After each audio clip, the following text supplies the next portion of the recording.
Hi everyone, this is lecture 7, Balancing the Functions of the Nonprofits. So we're ending Frumkin's book, and so the outline for today, we're going to review Frumkin's typology. We're going to look at the main model for each part of the typology, the core problem with each part of the typology, and then we're going to end with a discussion about finding balance both among the parts and in society in general in relation to doing good and balancing the role and work of nonprofits. Okay, so again, we have Frumkin's typology. Across the top here, we have demand and supply orientations, and then along the side, we have the instrumental rationale and the expressive rationale. So service delivery is demand-sided and instrumental. So it's demand in the sense that it arises out of the demands from society for the work of nonprofits, and it's instrumental in the sense that it is doing the work of these services often for the government. The core problem, which we'll talk about more, is vendorism, manifestations, weakened autonomy as a result of dependence on government funding, excessive focus on scale of nonprofit provision, and then isomorphism and decreased diversity of services. Coming down here, the demand side and expressive rationale, we have civic and political engagement. Demand-sided because as a society we demand certain changes to maybe protect rights, and it's expressive in that we are expressing those values. The core problem is polarization. This manifests through narrow factionalism between organizations, blurred boundaries around lobbying, and then a disconnect between grassroots and leadership.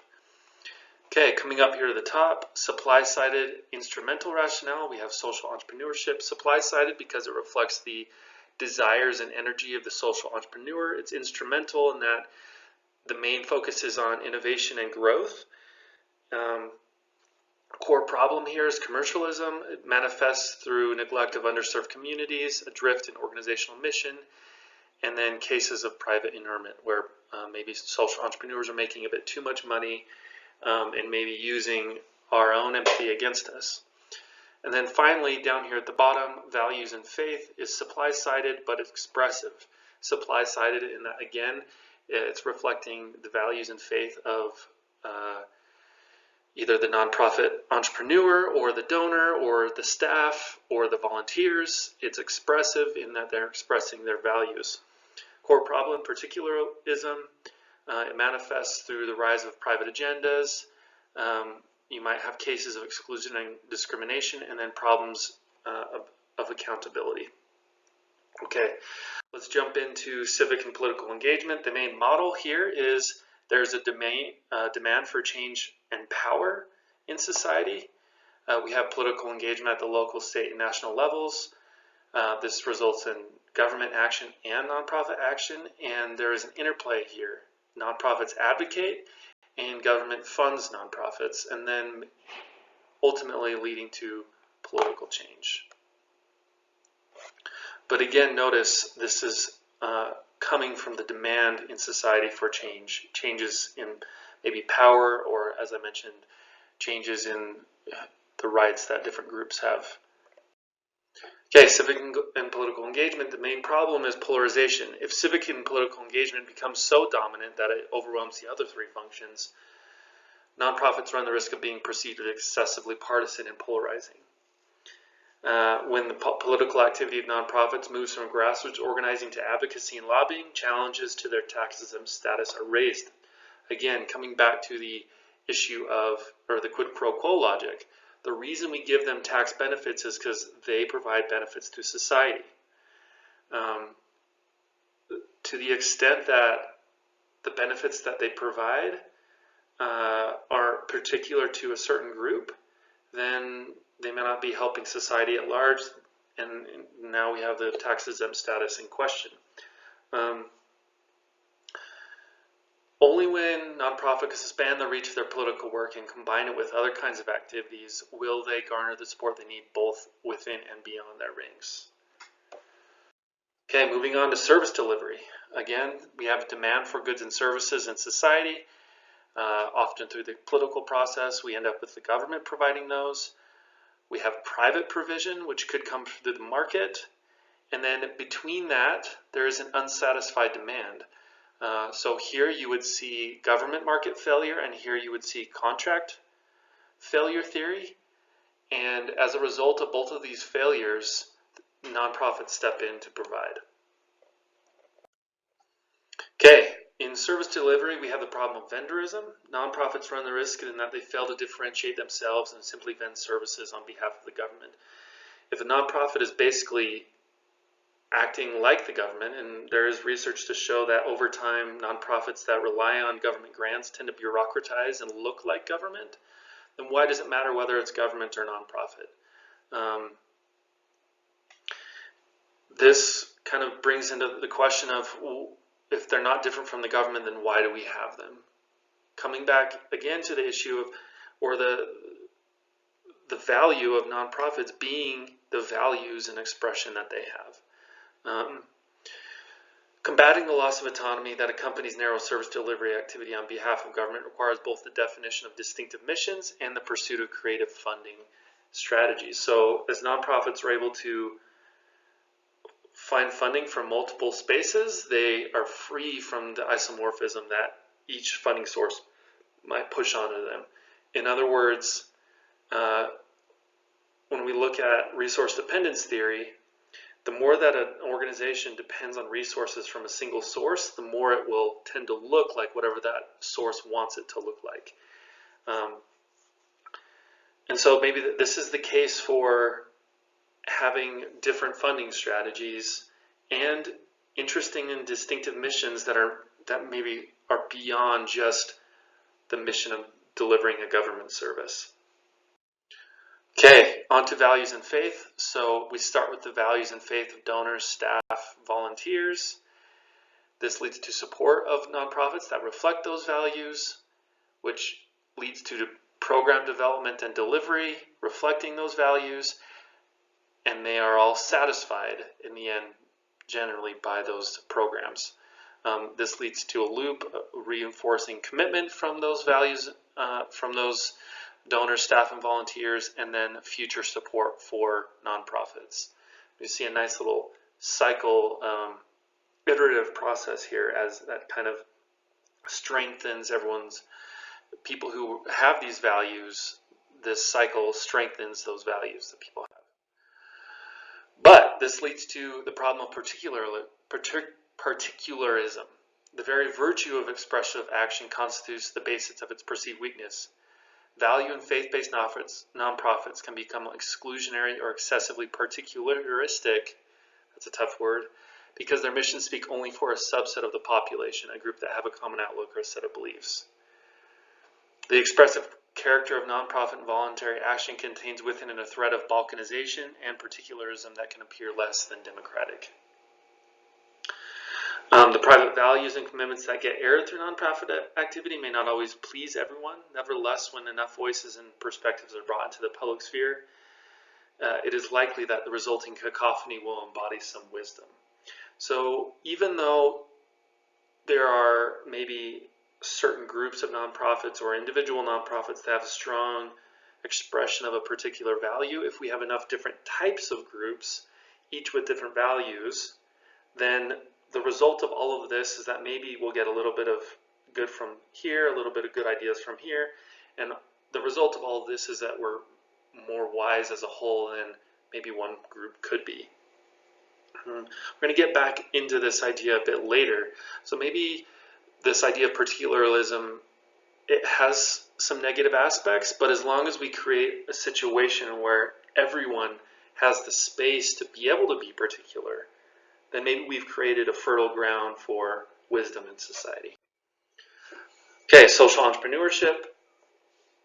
You have the entrepreneurial impulse of individuals. They start up a nonprofit. As I also mentioned, this doesn't have to be a nonprofit. This could be a business with a social mission.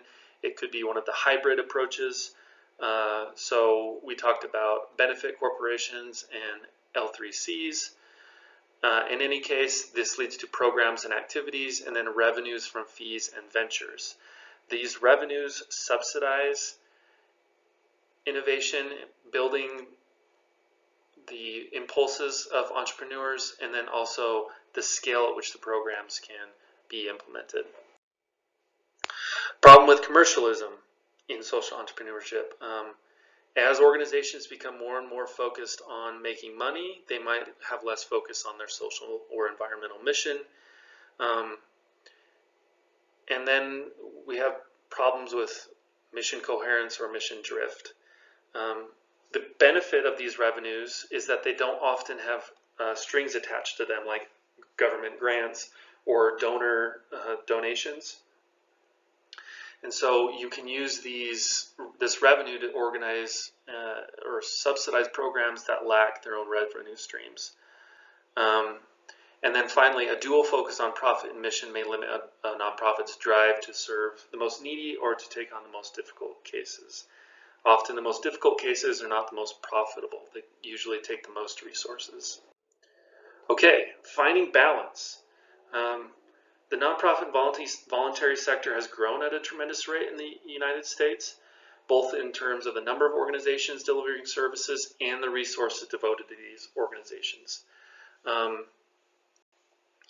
One of the most difficult and painful questions we have today is whether these two trends have proceeded in alignment with each other or whether the expansion of the sector is beginning to outstrip our ability to support them adequately. While private philanthropy has increased, the sheer number of causes and organizations competing for philanthropy has exploded. And this kind of brings about the big question of, with a limited amount of philanthropy in the world, how do we decide which causes should get that money or not? Should we have some sort of planning and logic to that, or should we just kind of leave it up to the market of philanthropy? This increasing number of nonprofits, each seeking to deliver services, each with its own identity and mission, can be seen in a very positive light for the field. The fact that there's so many organizations is an affirmation of this pluralism and diversity. The problem is that the fragmentation of effort that uncoordinated growth has brought to many fields of nonprofit has serious implications for their ability to deliver high quality services. If there are a large number of nonprofits working in isolation, then it's hard to get economies of scale, and they're in this exhausting struggle for organizational survival, fighting over a limited amount of resources, spending an excessive amount of time writing grants when they could be doing programs. And so the question is competition good in the nonprofit sector?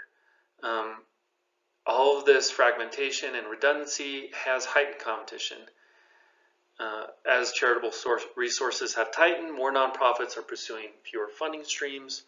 Most organizations believe strongly that their mission, values, and local ties make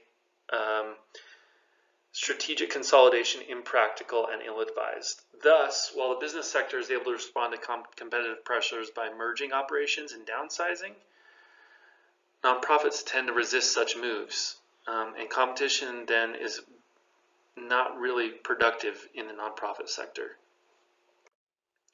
Okay, continuing on, thinking about how do we find balance. So while we have this tremendous variation in the sector's activities, it is not clear that the four functions are being fulfilled evenly, or even what an optimal equilibrium should look like. At the sectoral level, there are two general ways to achieve functional balance. The first, which is the Hayekian view, is to place hope in the invisible hand, one that directs nonprofits to pursue one-sided agendas at the organizational level with the belief that things will balance out at the sector level. The second way, a planning or a design view to achieve balance at the sector level, is through coordinated action by nonprofits or through changes in the regulatory environment designed to shape the composition of the sector. We're going to explore these two ideas a bit more. So Julia Galef is a really smart individual, and she has some really great thoughts. So this kind of comes from her website. The first is this idea of the planner. So she says, you could argue that the value of planning is just common sense. Surely we should expect better outcomes if thoughtful people act actually try to help the world than if they don't try. But planners can also bolster their case by pointing to examples of governments, companies, or charitable foundations intentionally creating a lot of social good. For example, governments and global charities have funded vaccination campaigns that have wiped out major diseases from entire countries. The Rockefeller Foundation funded a grant program to improve wheat production in Mexico. While working on that project, the biologist Norman Borlaug developed a new strain of wheat that saved over 1 billion people from starvation worldwide. So when we think about some of the greatest things that we've done in the world, often they're not things we know about. And who knows that Norman Borlaug, with his new strain of wheat, kind of solved what many viewed early on in the 20th century as the major problem, was how are we going to feed the world? And it turns out that by just kind of finding a new strain of wheat, we could just kind of solve the problem of one of the problem of kind of world hunger that we thought was going to be a major problem in the 20th century. Now it's still a problem in some places, but it's not as big as what many people thought it was going to be. Okay, so planning may be a way, it's just common sense. If we want to do something good, we have to plan how we're going to do it. On the other hand, the Hayekian view has some really good points, and this is what Julia says. There's another type of person who also cares about helping the world and is wary of the planner approach. They argue, 1, it's very hard to predict in advance how a plan will affect the world. 2, most plans to improve the world have failed, some catastrophically. She references Marxism. So while theoretically Marxism is really interesting and actually maybe accurate in describing the world, the tension between the elites and the non-elites, in practice, and how it has been implemented functionally through communism, it's pretty clear that as we look empirically at the history of communism, it has not worked. Communism failed in most cases, which was mostly based on central planning. So if we look empirically, a lot of the planning that we've tried to do in the history of the world kind of failed. And most improvements in the world were not the result of planning, but rather the result of some mixture of serendipity and people pursuing their own ends.